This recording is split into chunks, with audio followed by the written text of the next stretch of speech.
Welcome to the Contemplative Science Podcast. My name is Jamie, and as always, I'm joined by co host Dr. Mark Miller.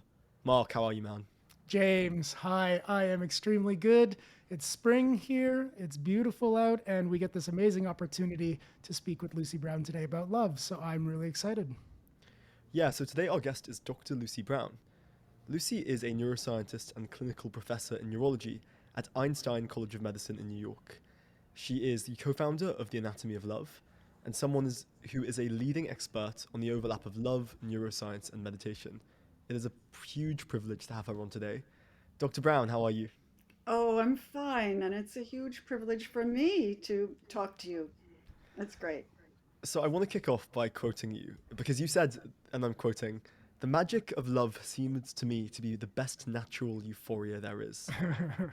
And I'm interested in what you actually mean when you talk about romantic love. Oh, well, one of the things I try to do is give it real a real behavioral definition in Mm. which the other person is, well, so one person is totally obsessed with another. And if you're lucky, you're both totally obsessed with each other. Yeah. But by that I mean, we have one of the questions we asked our participants in our experiments was, what percentage of the day do you think of the other person? You know, and if they said about 40% of the time, um, we said But if they said 80% of the time, we said probably. And if they said, "Are you kidding? I can't stop thinking about the other person. I can't sleep because I'm thinking about the." So, romantic love, that early stage, Mm. is an obsession with another person. And sometimes, just in the very beginning, you can feel, you feel your heart rate go up a little bit when you see them or you think you're going to see them. Your palms can get sweaty. Uh, and you just there's what we call I like this phrase, intrusive thinking. You're just constantly thinking about the other person. You have a hard time paying attention to anything else at work. You plan your day around maybe meeting up with that other person. Yeah. And it's the desire for emotional union with another person. That's an important part of it. It's not just sex. Sex is part of it, sure. But much more important is this emotional union, feeling that you really are, want to become part of the other person. It's Isn't amazing what you say there because there's sort of two parts. The first part sounded a bit scary, when you say it out loud like that. It sounds like an addiction. I mean, it has Uh-huh. the same qualities, where you're strategizing on how to get it. You wake up thinking about it, you fall asleep thinking about it, and it takes up a lot of your cognitive bandwidth. So the first little bit, I was like, "Oh, you're right." I mean, I've definitely had this feeling, but when we lay it out like that, it's like, "Oh, oh wow, that's very close to what we think about sort of addictive substances." But the second part about this drive for union sounds a lot more wholesome than maybe the reason why we pursue addictive substances. But let's go to that for a Yeah, moment. Indeed, one of the conclusions that we've come to after these years of these studies and looking at the brain systems underlying romantic love is that romantic love is a one of the original natural addictions. right, Okay, and the right. way I think about love now is that we are addicted to each other. Um, And that we really need to be in the same way that you can't just take water or leave it, right? yeah, You need to need water. You yeah, need to need food. yeah, And we need to need each other. yeah, And these are our natural built-in addictions that we got, through evolution, if however you want to think about it, or nature gave us these natural addictions. We came up, so we got these drugs of abuse, and the way I see it, and from the brain data, the drugs of abuse jump onto these natural addiction systems, and they drive them very hard, and that's what drug abuse is all about, driving those right. systems. Right. So hijacking these evolutionarily ancient systems that are in part, I mean, in terms of love, and I'd like to talk about this more, that are built to make us stick to each other quick and to grow deep, profound relationships with other tribe members and other humans. And the drugs of addiction are just sort of, they're just sitting on top or hijacking sort of parasitically on these ancient systems that maybe were meant to stick us together in part. Exactly. Well said. I like the way you Yeah. said that. Yeah. So, is there an evolutionary psychology benefit to this feeling of love, honeymoon period feeling? Great question. I would say sure. It's what keeps us together. I mean, some people would say that it keeps us together just as long as it takes to bring up a child so that it can walk at least, or that so that other people can take care of it. Okay, so and what you need is it's best to have two people, taking care of one child immediately after birth and certainly within the first few months. And so you want to be very close then and both have this drive to take care of your offspring. So that, and remember, evolution and survival depends upon sex and reproduction. And so some people would say that what romantic love did, romantic love is a developed form of a mammalian drive to pursue preferred mates. Okay, so think about that. I'll just say it again, that romantic love is a developed form of a mammalian drive. So we're not just talking about humans here. Yeah. It's mammalian through evolution. It's developed to pursue preferred mates. So it's sticking with the preferred mate for a while, not just in, time for sex, but for a while, long enough to get, your offspring at least able to be taken care of by others. Yeah, that's really different than the way we think about sort of long lasting love today. Because I hear what you mean. You have this sharp, hot, fast stickiness that makes sure that you're picking a good mate and you're able to have a child and you stick together long enough to rear the child. But we tend to want to, it seems in our culture, to like find a partner and to cultivate a more long lasting love. So I see what you mean by it's built on top, but is it categorically different or maybe it uses the same circuitry, but then expands?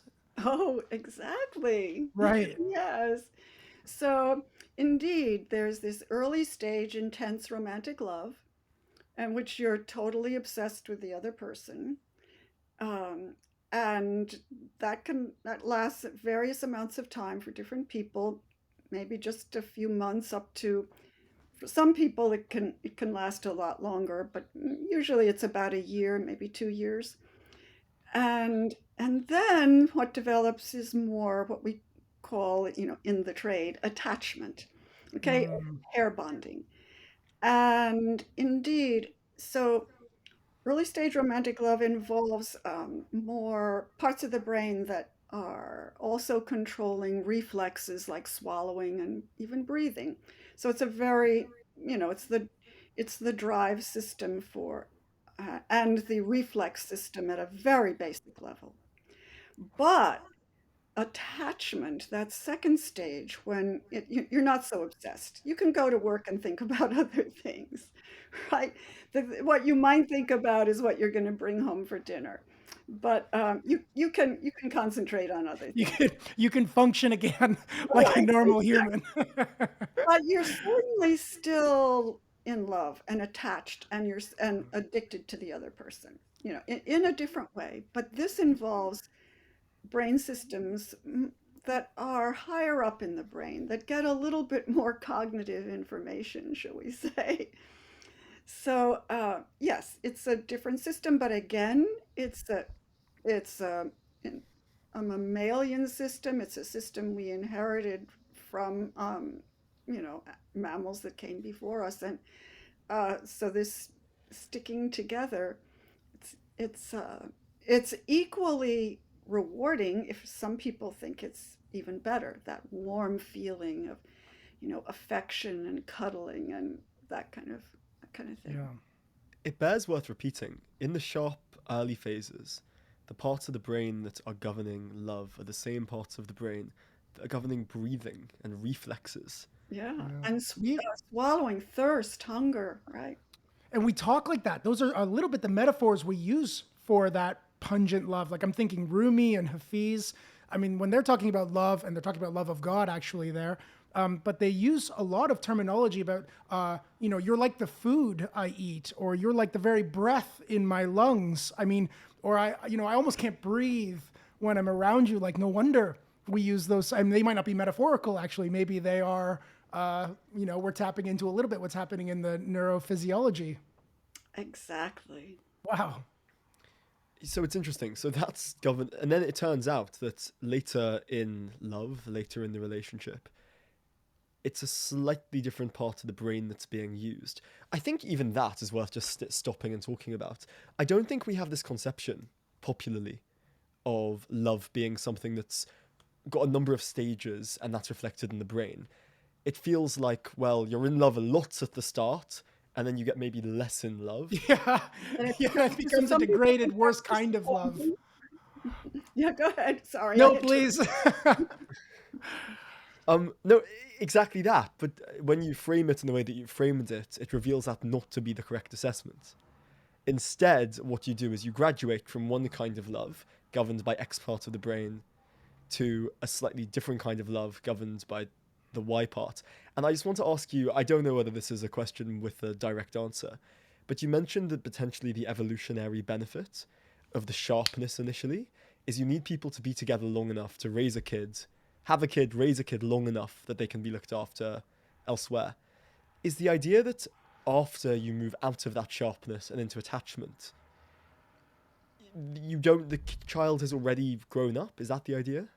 No, so it's a it's a different it's a different stage. So you've gotten a bit beyond the absolute survival. But then what you need is you need protection. You need protection for yourselves. The couple needs to protect each other, support each other, even if they don't have children. Okay, and you need to get that child going so that it can reproduce too. You need to keep things going, and that's the advantage of the pair bonding. Now, many other species survive without this, with just getting other beings out there. But for humans, probably one of the reasons for our great evolutionary success is that we have so many different strategies and for thriving and thus for reproducing. But this second part, that's attachment and the pair bonding, is in many ways equally important because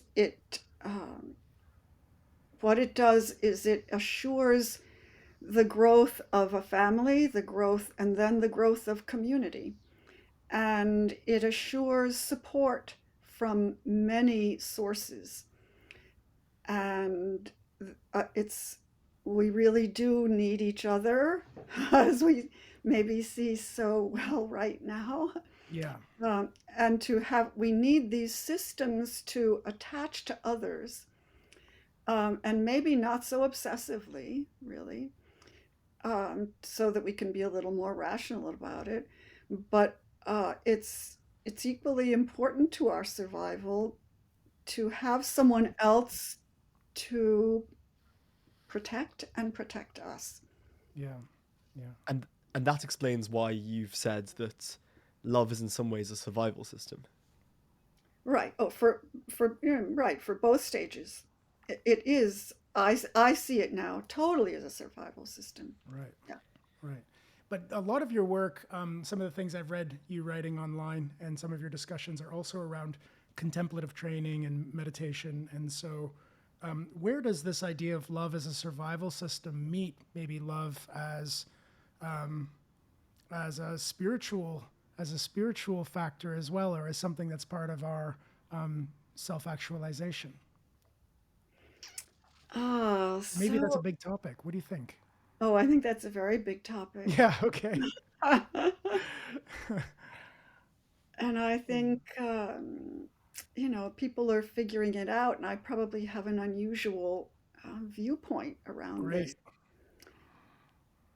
because I certainly, I was surprised when, one of the people who's taught us so much about meditation is John Kabat-Zinn. Yeah. And when I heard him say that he has had a love affair with meditation, you know, Mm, so I wasn't sure what he meant by that. But when I hear someone say I've had a love affair with, something, it means, boy, yeah, he's obsessed with this, yeah. and certainly Yeah. um, dedicated in a way that he would equate meditation with a love affair, Right. where again you're not thinking about too much else. So I think what happens at first from the data I've looked at that's out there, Mm, that's been published in the neuroscience of meditation, there are people who find an immediate activation of the same reward system, or at least somewhat. Um, it's a very similar part of the reward system to romantic love when they begin. And right. what I think of from my own experience totally at this point, and from what I've read, is one of the things that meditation can do for many people is make them feel a whole lot better because it reduces anxiety. And what is a great anxiety reducer? Breathing. Breathing deeply, slowly, and this is a big part of the first thing you do when you're taught about meditation. Yeah. Breathing, concentrating on the breath, and it's a kind of distraction to, you're not thinking about your problems. You're not, you're, and and it feels good. Yeah, for Yeah. not for everybody, but it it has a really good feeling. And then what I've seen, so in studies that have compared people who are just learning to meditate versus those who are long-term meditators, for years and have been doing it for a long time, the fascinating thing is that the brain changes for them move up to that same attachment system that we see in, people when we're talking about a romantic relationship and when we're talking about married people. Okay, so indeed, I think meditation engages these same systems, probably through the breath and through stress reduction, uh, and interestingly, through the sense of self too. So this is Mm, another complicated topic and something that's so fascinating about meditation. You're supposed to lose as much as you can, you know, your your sense of self, or not think about self so much, right? You're supposed to not care so much about yourself. yeah. Decenter yourself, reduce your selfishness by including more in your empathic circle than just sort of yourself. And think what happens when you're in love. Right. You absolutely, people say they would die for the person they're in love with in the early stage of love. They are ready to give up themselves. And indeed, we see deactivations in the brain in areas that have to do with sense of self, people who are in love and people who are meditating. It's really interesting. So, just to clarify, just so I've heard that right, people who take up meditation for the first time have the type of brain responses that people falling in love might have. But then the yogis who are 25 years in the game, their brains, if I heard you correctly, reflect more like the long term kinds of attachment that, say, married people might have. Right. That's a fascinating parallel. Yeah, yeah, I think so too. Yeah, Because yeah. there's no reason, right? Like beyond, there's no inherent obvious reason why that should be the case. Well, So the actually, let me just say one thing quick there. What comes to my mind right away, and I'm not sure if this is correct, but my intuition sort of goes this way. If love is one of the ways that we reduce uncertainty in our environments by getting together with other people, then it's about security and it's about safety and it's about getting a good fit with the world. And one of the ways we do that is by socially bonding. That's for sure the case. But what you find in meditation is another avenue to feeling safe, to feeling connected, to reducing the kind of uncertainty in your environment by reflecting on what it's like to be uncomfortable, what is pain, what is suffering, and coming into a better relationship with that.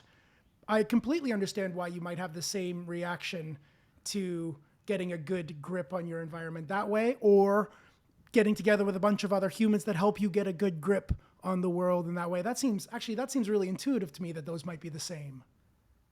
Nice, right, Mark. Nice. Yeah. yeah, you're saying that they're both methods of reducing uncertainty. Yeah, they're both methods of feeling at home in the world where you're in a dangerous place, isn't it? Yes, it's uh-huh. So I guess, I mean, Lucy, you've said that another kind of euphoria comes when people are experiencing long-term attachment. They are deeply satisfied in a calm way. And that deep satisfaction in a calm way Exactly. might sound familiar to anyone Yeah. who sharing the benefits of a 35-year-old marriage. Yeah. Yeah, exactly. Mm. So, what do you perceive, if any, the spiritual significance of love to be? I know Mark's asked that already in one kind of way, but I'm interested in whether you perceive the act of romantic love to hold any particular place um, in the frameworks that govern spirituality. I know it sounds a little bit woo, but where do you see love as being fitting in the wider system of the self and spirituality? I mean, my first answer is, but of course. um, and it kind of somewhat depends upon what you mean by spirituality. But uh, because some people mean a very deep feeling of losing themselves and of, you know, having the feeling of being at one with the universe, shall we say, Yeah. Yeah. um, and really losing themselves completely. So how that all I can say is, first of all, one thing that certainly happens when you're in love too. So we have systems in place for that that were probably more important for our evolution than being able to sit and meditate. Uh, so I think these systems underlie these abilities to feel this deep sense of spirituality. Yeah. And well, so that's certainly, I mean, that's sort of on the wholesome end of the spectrum. I'm interested in love addiction and what happens to the brain during love addiction and why eventually some people are more susceptible, it seems, to love addiction than others. So let's be clear. So by love addiction, you mean people who just want to fall in love again and again and again? Is that what you mean? Yeah, I heard James Franco talk about the fact he was sort of diagnosed as a love addict, and it was linked to a feeling of need for affection romantically. And I think I mean that as opposed to someone who is madly in love with one person. So there are these attachment styles, they're called. So people can be anxiously attached or kind of feel healthy attachment feelings, or they can be really what we call distant type attachers. So someone who is sounds to me like maybe what was meant is that this person is kind of clinging to other people, Hmm. needs the constant affection of somebody else and feeling very clingy and needy.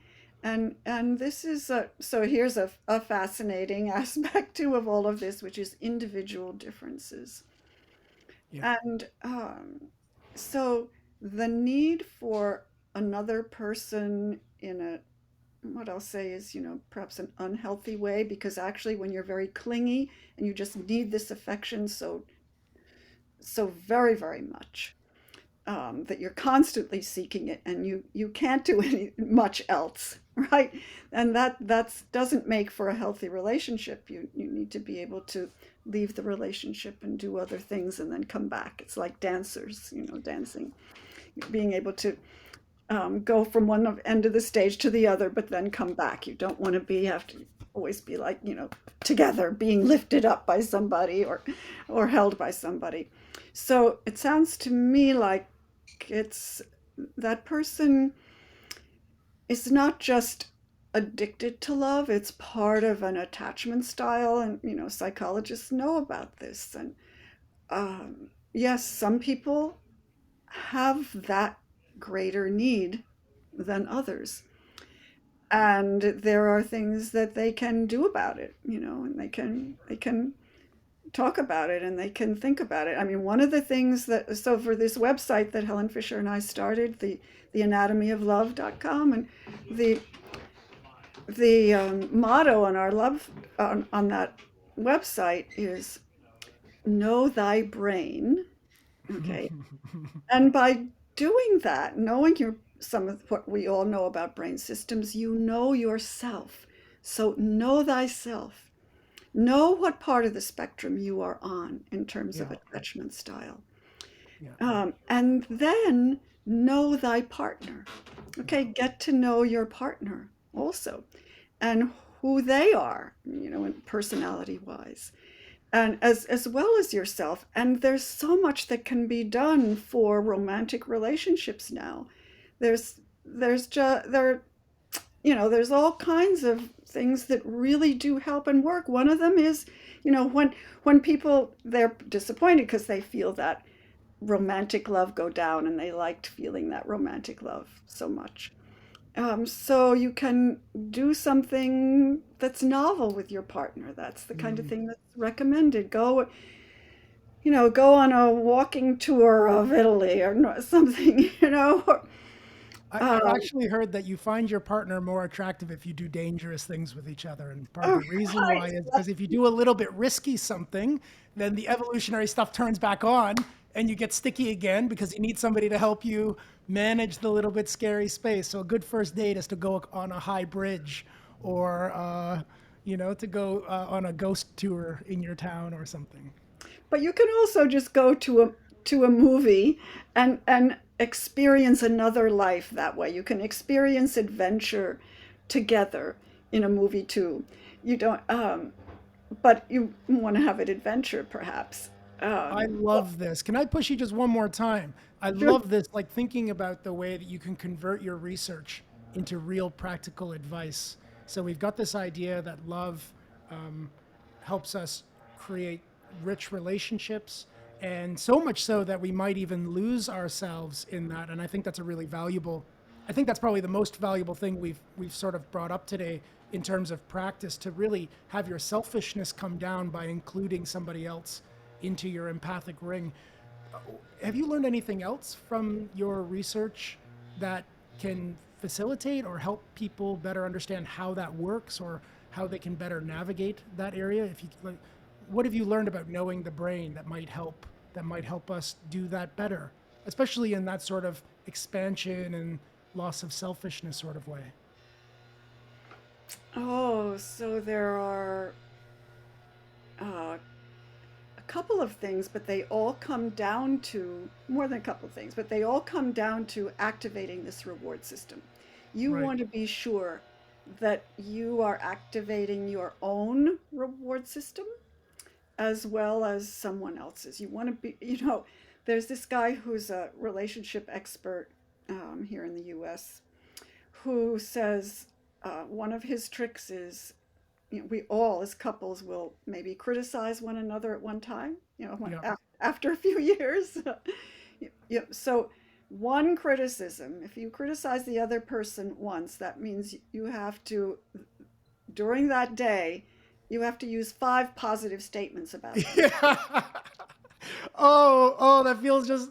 I completely hear that. I'm like a big golden retriever in my relationship, and I need to feel like the game is working a lot more than it's not working. So I really hear that. You know, that we've done some research. We have a theory out now about some of the harmful impacts of zero-sum mentality, where you think Mm, what matters is me getting, and even at the expense of you, what matters is me getting. And it turns out that that's not a very good foundation for well-being over the long term because it poisons these social dynamics and it pulls you away from this social exaggeration or amplification that's making you feel safe. So then you feel less safe. So then you feel more like you need more, which makes you less safe. And actually, you want to reverse that by, I just heard it when you said, not only my reward system, but I want to be rewarded by your reward system going off. And you should be rewarded when my reward system goes off. So we should be sort of joyful at each other's reward system activations as well, maybe. exactly. As much as possible. And there are so many different ways to do this. I mean, in daily life as well as in planning vacations, which are, most people plan novelty. So introducing novelty into your life, I think a lot of people do this naturally. Uh, but if you're not doing it naturally, then know that you're not. Take some moments to know thyself. I mean, that's so big in all of this. Um, and the activities of just the interactions with each other, um, from I'm trying to think what else that's very specific that Yeah. we recommend, but there's a whole kind of list of things. But again, as I said, what they're all based on is activating this reward system Yeah. and expanding your own sense of self. That's another thing. Taking courses on your own or together. Together is Mm, better, but if you learn something new, you can expand your sense of self too. yeah. Maybe there is, again, people have to find out what it is for themselves, because for some people, just learning a new language is fun and expands their sense of self. Yeah. Some people need to live in a city, some people need to live in, the country. So but it's, paying attention to that. And just for a moment to touch back on meditation. So many meditation teachers do what I think is very important. And they tell you to, when you begin, to breathe, of course, but to think about something positive, to Yeah. smile. There's one, Thich Nhat Hanh, I think, Mm, in fact, recommends the very first thing you do, even in the morning, is to smile and say, and to welcome the day. yeah. Uh, to be sure that you're thinking about what's good about this day or what could be good about it. Uh, Yes. and even, I think some of them said, think about enjoying the breath. So there's a great woman who teaches at UCLA, at Stanford. Oh, anyway, she really, she recommends that when you're breathing in meditation, that you enjoy that breath, Yeah. that you really think about how good that feels. And that's so good. That's really, if we want to help people meditate and learn to meditate and get the benefits of meditation, again, I think, helping to teach them to enjoy it is, what we want to Yeah. do.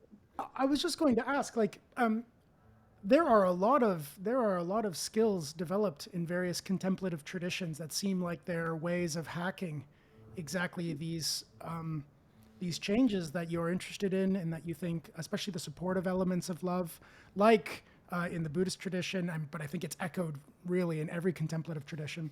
But things like loving kindness, where you're imaginatively practicing actively loving yourself and then loving others, really wishing them well, wishing that their lives are well, which really is what we would wish for our romantic partner if you take away the sexual aspect or the craving aspect, but really just wishing for somebody else to be well.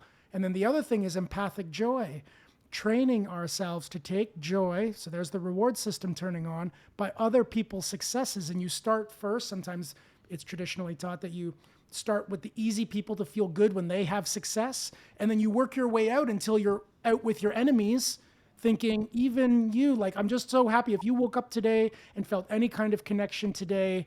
Great work, because we need that. Please have that. I need that. I hope you've got it. And then if you're seeing any little nice examples in your environment, you're starting to create a habit of letting yourself feel good when you see it, which again feels like this getting your dopamine pinged by somebody else, which sometimes that only happens with just your pair bonded person. But how cool would it be if we could expand that so it was happening all the time, you know? Yes, exactly. Um, Quite often the language people use around breakups, heartbreak, withdrawal symptoms, you even occasionally get died from a heartbreak, right? And I Absolutely. wanted to ask you about the neuroscience of withdrawals, heartbreak, and Nice. particularly whether it mapped onto drug withdrawal experiences. Ah, great question, and absolutely. Yeah, and it does. And the unfortunate, so the way we did our experiments was we had people looking at a picture of the person.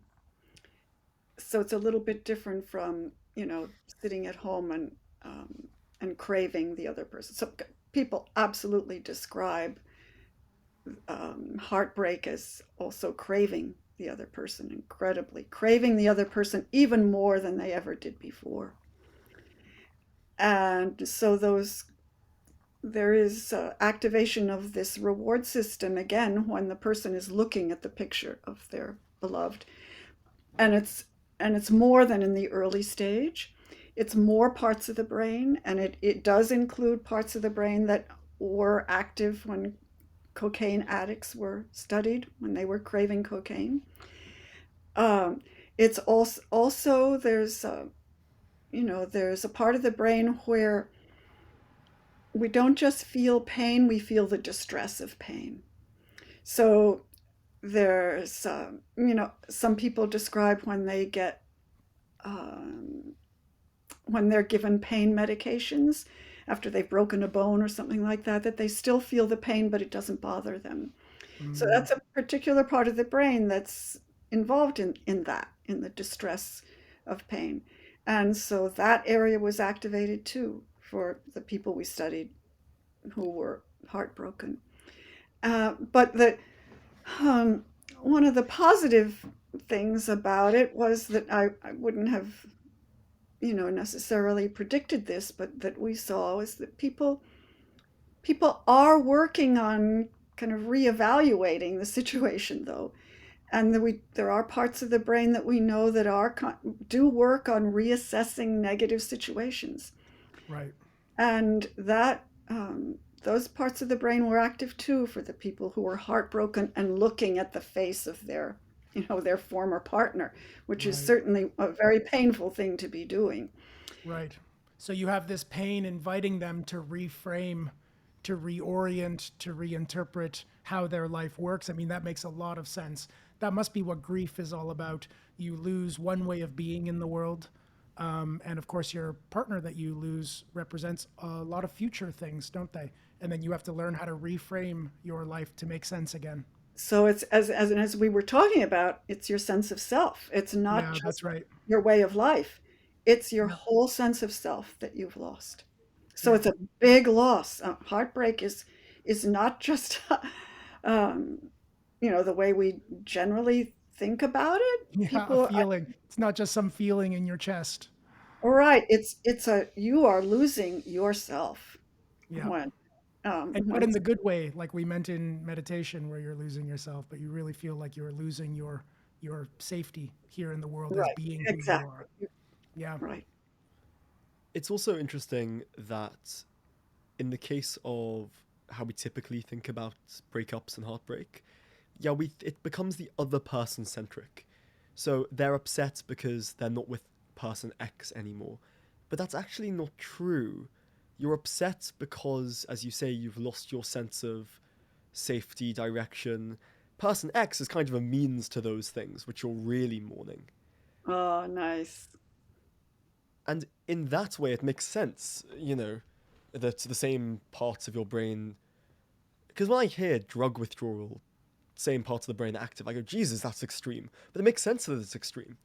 Because you're not missing person X, you're missing a sense of safety and direction and security. Beautiful. And that means, and it's you, and you can do something about it. Well, that is the hopeful message, I guess. If it really was about the other person and they weren't there, well, Yeah. your options are limited. But if rather the person represented X, Y, and Z, but those things are still within your circle of agency, I mean, people do get over heartbreak, and it's probably worth asking when people get over heartbreak, how does that play out on the level of the brain? Is it similar to the way that drug addicts get over drugs? If only we could answer that question completely. Sorry, I can't really, but I think people get over heartbreak more easily than they get over, say, a cocaine addiction, because although not all, there are these individual differences, but because you do find somebody else, because it's much more of a natural learning experience. This system wasn't driven, beyond nature as it was with cocaine. Right. And it becomes a learning experience. Of course, when a person is in the first week of a heartbreak, you can't tell them that this is going to be a learning experience for you Yeah. because that's meaningless then. But that's what it really is. Later on, maybe they can hear it a little bit. Um, but remember, some of the early kind of ways of dealing with heartbreak, say even in the Victorian period, was to, send, if it was, the woman was heartbroken, or even the guy that, and they were living in London, they were sent to the continent. They were sent away on some trip. And it's to get away for sure. To again, and that's part of developing the new self. It's new experiences, and it's a little bit easier, maybe. I mean, to develop new experiences, new relationships, Yeah. than to, um, take on a new drug. Yeah. So I don't think it will be exactly the same, but again, same systems are involved. Learning, new learning. One of the things that I notice just as I get older is I'm getting better at this thing of falling in love and falling out of love, or being together and being apart, and all the little small ways and the big ways that it happens.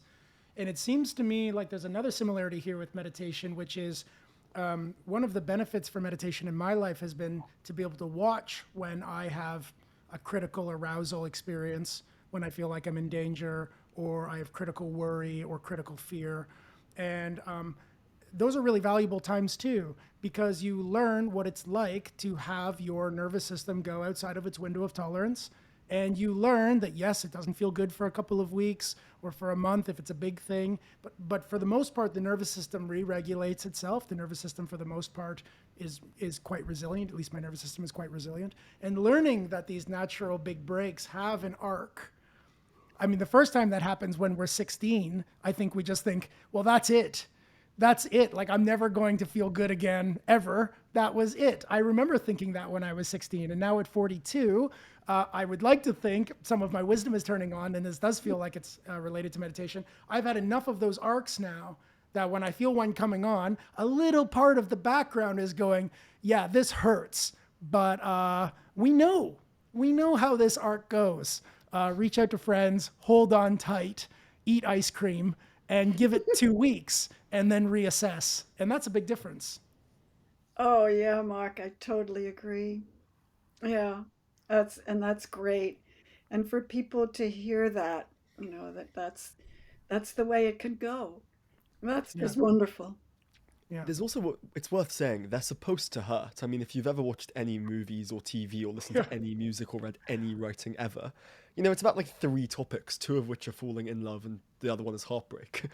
So if you're gonna, you sort of want to take part in the human experience, don't you? You sort of would feel in some ways shortchanged. And Lucy, I mean, you write a little bit about the fact that some people never fall in love.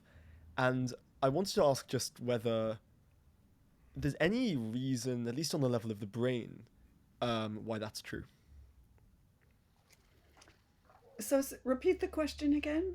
So, is there any reason why people who never fall in love don't? Is there a reason, at least on the level of the brain, as to why some people who don't fall in love don't? So yeah, I wish I could answer that. And the level of the brain, um, not really. Uh, maybe it's partly genetics. There are there certainly is some genetics involved in terms of like the oxytocin receptor in the brain. Okay. Mm. Oxytocin and vasopressin, and some people, my guess is a lot of it is genetic, and then that interacts with, difficult first relationships, even, relationships with initial caregivers, like your parents or whoever. That can then interact with your genes that are tending to keep you a little bit distant, Mm. and then falling in love becomes dangerous. A lot of people do it. They don't like that loss of control. You have to A lose lot of people yourself. really, You have to lose yourself. It's a little bit like a little death, you know? and they have terrible experiences. And I've met people who say, "Oh, I didn't marry someone I had fallen in love with. I fell in love before. It was terrible. I had terrible experiences, so I married my friend." You know? Mm. So it's and then there are the people, by the way, Jamie, who don't fall in love until they're 65 or 70. It's happened. I've heard about this. Um, I absolutely, I think you're right when you said, it's part of the human experience and you want to partake of it, to fall in love and to be heartbroken, you know, and to experience long-term attachment, all those things, part of the human experience, and it's great to experience all of them. Um, for those who never fall in love, there's, whether it's for their own protection.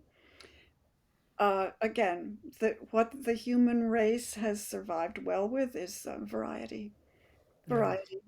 Yeah. I love And that. so to have some people around who just are not going to succumb in any way to too much attachment. Mm. Okay, maybe that's a good thing, and certainly for them, it's part of their human experience. Yeah, it's worth saying there is some substitute here, right? I mean, the substitute for not having the deep attachment, for having the deep attachment, is not having the deep attachment, which also comes with its set of advantages and experiences that you certainly don't get. Not on I this mean, if roller you, coaster of high attachment, no attachment, high attachment, no attachment. yeah, exactly, which is why it's actually important to say. While it is wonderful to sort of dance the dance of falling in love, falling out of love, long term attachment, it comes, as anyone knows who's done it, it comes with some significant disadvantages, and the alternative isn't worth dismissing. Um, Lucy, just before we finish up, where can everybody find you? Oh, so thanks very much for asking, because um, we've worked hard on this website that's called The Anatomy of Love. So it's www.theanatomyoflove.com. And there's a lot of information there. So, so much. It might even be a little hard to get through, but we've tried to make it as accessible as possible to non-scientists. And it's not only, so we talk about love, attachment, heartbreak, but also personality and how people can, maybe do their best in finding a compatible partner. Because we're all for that too. If you're going to look for a partner, try to find somebody compatible and who you're going to have a healthy relationship with. Mm, So uh, that's that's the a great place, I think, for education about oneself and about love and what we know in terms of science of love these days. Okay. yeah, excellent. Dr. Lucy Brown, thank you so much for joining us. Thank you. Oh, Jamie and Mark, thank you so much for this conversation. It was a lot of fun, and I love so much of what you two said. It's really, really great to talk to you. Wonderful. That was the Contemplative Science podcast, and as always, we'll see you next week.